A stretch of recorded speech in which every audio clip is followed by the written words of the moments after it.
Alright, I'm back with another Destiny 2 video, and today I am talking about something that I figured I was going to be talking about the TWAB, but there wasn't a TWAB, so I figured I'd pivot back to something that's been on my mind for a while. I've given this season a lot of praise, well, this year, pretty much. The entirety of Year 4 has been a really great moment for Destiny. In particular, I give constant praise to its storytelling, the way they kind of interwove this narrative in between all these different seasons, starting with Season of the Hunt, to Chosen, to Spicer, and now to Lost. The one connecting thread for all of these was Crow.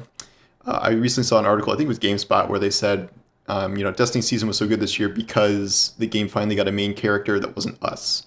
I agree with that. I think that is a chief reason why the season was so good, and Destiny has struggled to kind of give our character any sort of personality that makes sense. They really have been non-committal in terms of giving us a voice or like a personality. Like, we're kind of just the guy who goes to the place and kills the boss. So in order to combat that, they made Uldren / Crow the protagonist of this season, paired with the villain of this year, which was Osiris, who was secretly Savathun. Spoiler alert, I guess. The problem that I see with this is kind of how the ending of the Crow storyline has been fumbled. And I guess, granted, I don't know how long the Crow storyline is supposed to continue into next year, although it seems to me like this would have been a good opportunity to make this kind of a year-long arc. And while I'm not saying that like Crow should just disappear from the game, starting with Witch Queen, the way things kind of ended up here in Season of the Lost are not my favorite. And I guess we can see what happens in the, finale for this, but just things have taken a very weird turn. So pretty much we had this progression where it was seeing Uldren resurrected, and then we heard nothing for a very long time. We just got some lore about how he was like hanging out outside the Cosmodrome, I think, and then like Guardians were like beating him up and killing him and stuff because they saw who he was, which is very mean. But then he was taken in by Spider, who had him as sort of like a slave, essentially, like a slave hitman, where he was going to threaten to blow up him and his ghost if they didn't do what he wanted. Season of the Hunt, the plot was freeing him, and then he was kind of being mentored by Osiris at the same time. One kind of overlooked aspect of the Crow storyline is what a very specific, the very specific interest that the Traveler took in Crow, in that we had, the Traveler gave him a paracausal ship, which I think is something that's kind of overlooked in terms of his feathery Crow-themed ship. And then he obviously gave him Hawkmoon too. And like, yeah, technically these are things that we own. Like, we can have Crow ship and we can have Hawkmoon, but those were like made for Crow, essentially. Oh, hello, how did you even get in here? That's one thing that is not really brought up when we talk about Evie. Are you here to crinkle things? You're definitely here to crinkle things, aren't you? I know you are. It's okay. Evie, come here. Who's excited for some crinkling and squeaking, because that's what you're in for now. This is why I had the door shut, but it's okay. I think people like Evie more than me anyway, so we were fully on board with this. The rest of the video will just be Evie playing with her toy here, and I don't even have to say anything else. But sorry, Evie, I had to do it. That was going to be a lot of crinkling for, 10 more minutes. So you have other toys that don't make noise, Evie. You can hang out with those or just be very sad. Okay.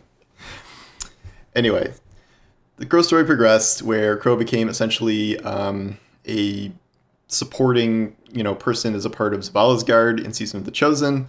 And then in Splicer, he was kind of not present, and then he showed up in lore to like kind of deliver supplies to some of the Fallen in need. He has kind of a special relationship with Fallen because of his time on the Tangled Shore, and then things that he doesn't really remember happen, like his relationship with the Scorn as Uldren. But that season was mainly about Saint and Saint and Mithrax. Season of the Lost, I think, started out really well.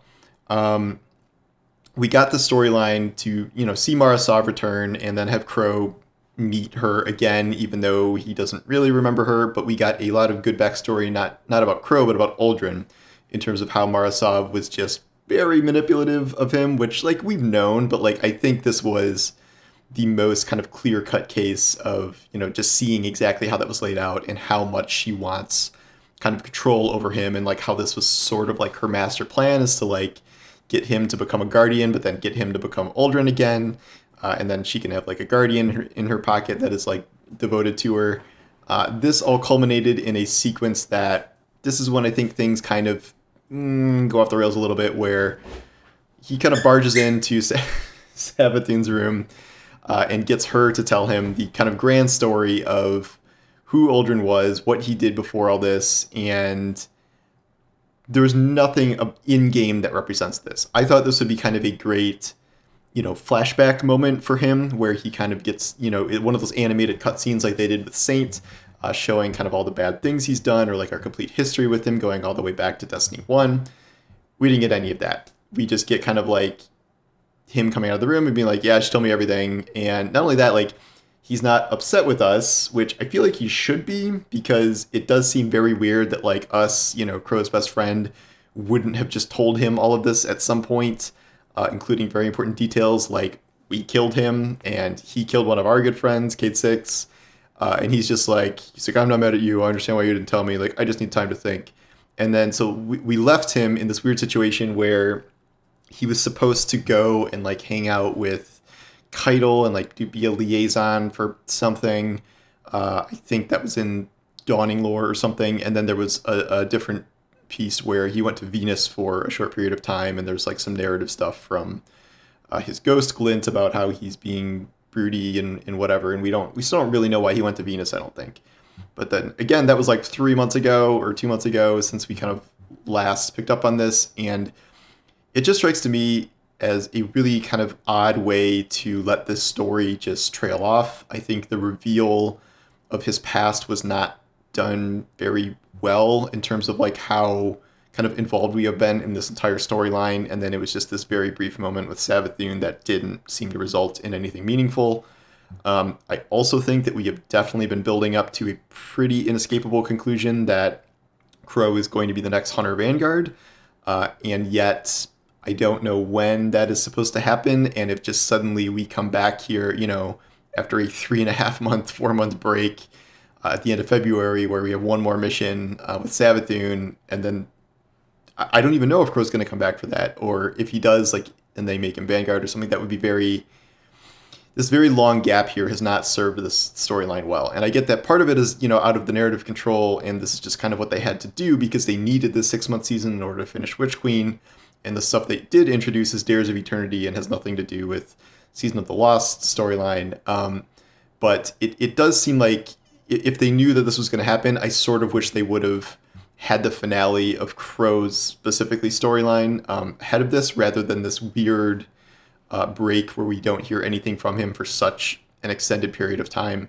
I think before this was all built up very, very well. The whole relationship between him and Osiris, between him and us, the Traveler's special interest in him, him, trying to be a better person and like be, the best guardian he can be, and like being a really nice guy once kind of given the opportunity to thrive when he's not under Mara's thumb. And then I think this was a good kind of intro to what could have been a Season of the Lost storyline, where Mara comes back into his life and is like maybe starting to influence him again.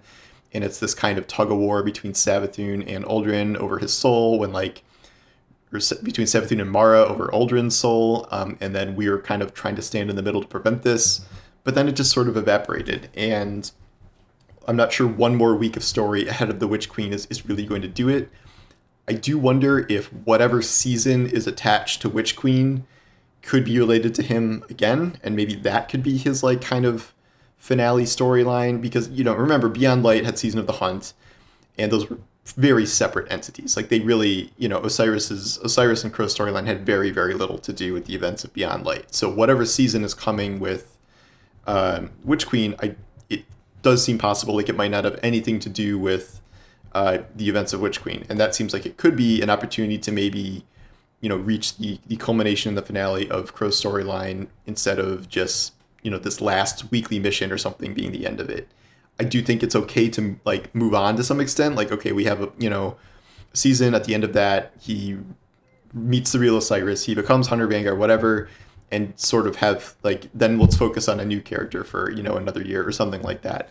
I don't think he needs to be the main character of the game like forever for like you know, the entire rest of Destiny 2's lifespan. Even if he's a good presence that's around a lot like Zavala, I think that's fine. But I think it could be, you know, kind of time to reach the apex of his storyline. It's just, to me, it seems like you're watching a movie, and then right as like the climax is happening, like, you know, someone calls you on the phone and it's like some sort of emergency, and you have to talk to them on the phone for like, you know, 3 hours, and you're like, and then you try to come back to the movie and you're just like, I kind of lost the momentum of that, and I don't know what's going on anymore. Or I mean, or it's like putting down a movie and just taking a month off and then returning to it, you know, later. It seems like something of that nature. I remember when The Walking Dead did this, where when the pandemic was shutting everything down, they aired every episode except for the season finale, and it took them like, I don't know, 9 months or something to be able to finish editing on the season finale. So you had to watch the season finale of that like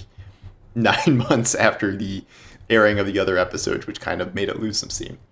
That reminds me of what's going on here, and it's kind of a bummer because everything else about the seasonal storytelling here has been so good, and I just think the pacing has kind of been killed by the way things have panned out here. So I'm kind of hoping that this is not just resolved in whatever the final story mission for Season of the Lost is. I hope that I think we need kind of a full season to kind of wrap up and do the true culmination of his storyline. If he is in fact going to be Hunter Vanguard, I guess he doesn't have to be. It just seems like very much where this entire thing has been going the entire time. And if it's not going there, I don't really, there's just so many indicators that that's where this is heading that I would be amazed if we didn't get there. But, you know, this is not to discount any of the other, you know, story elements that have been great this season. This has just been kind of one aspect that I am somewhat bummed about, and it seems like it's just been a victim of this 6-month season where we just had to have this like yawning 4-month break that kind of kills, you know, the previous 8 months of momentum that we had. So those are just my thoughts on that. And I am going to give Evie her toys back so she's not sad. So anyway, thanks for watching, and I will talk to you guys soon.